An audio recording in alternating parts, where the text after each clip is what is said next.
नमस्कार शेतकरी मित्रांनो, शेतकरी राजा या यूट्यूब चॅनलमध्ये आपले स्वागत आहे. आज आपण डाळिंब पिकामधील फळमाशी विषयी माहिती पाहू. डाळिंब पिकाला फळमाशीचा प्रादुर्भाव खूप दिसून येतो. साधारणपणे ही माशी जर आपण बघितली तर ही 7 ची माशी असते. आपल्या घरामध्ये दिसणारी जी माशी आहे जवळपास त्याच आकाराची माशी असते. ह्या माशीच्या 4 अवस्था असतात: अंडी, अळवी, कोश आणि माशी, अशा 4 अवस्था असतात.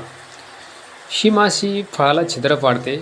ह्या छिद्रामध्ये एका छिद्रामध्ये जवळपास 1 ते 15 अंडी ती घालते. एक माशी एका महिन्यात 150 ते जवळपास 200 अंडे घालते आणि ती साधारणपणे नैसर्गिक वातावरणानुसार ती एका आठवड्यामध्येच ती उगवून काढते. म्हणजे ती वर्षभरात अनेक पिढ्या निर्माण करते. ही माशी मे, जून, जुलैमध्ये जास्त प्रमाणाचा प्रादुर्भाव दिसून येतो. तसं पाहायला गेलं तर ती वर्षभर फळपीक असो किंवा टमाटर पीक किंवा खरबूज या पिकाला ती त्रास देते. ती फळाचा गर खाते. फळाचा गर खाल्ल्यामुळं ते फळ गळून पडतात. काही फळं बाहेरून चांगले वाटतात पण आतून ती खराब झाली असते. परिपक्व फळाला याचा प्रादुर्भाव जास्त दिसून येतो. परिपक्व फळाचे नुकसान जास्त होते. आपल्या दारात तुळशीच्या जवळपास पानात, फुलात, बियात एक रासायनिक द्रव आढळून आलं. कारण ती माशी तुळशीच्या झाडाजवळ आपल्याला दिसून येईल.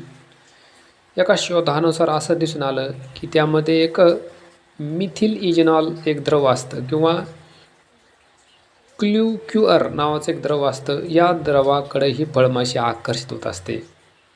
या द्रवाचा वापर करून त्या सापळ्यामध्ये एक वळी असून त्या वळीमध्ये हे द्रव टाकून फळमाशीला आकर्षित होऊन ती फळमाशी त्यामध्ये सापळा याच्यात गुंतून पाण्यात पडून ती मरून जाते. अशा पद्धतीने आपण डाळिंब पिकासाठी साधारण 1 एकरामध्ये 5 ते 6 किंवा 6च्या पुढं 7पर्यंत सुद्धा आपण हे सापळे लावून आपण फळमाशीपासून आपण फळाला वाचू शकतो. याची किंमत काय फार नाही. 50 ते 60 रुपयाला एक सापळा मिळतो. शेतकऱ्याने याचा प्रयोग करून बघावा. धन्यवाद.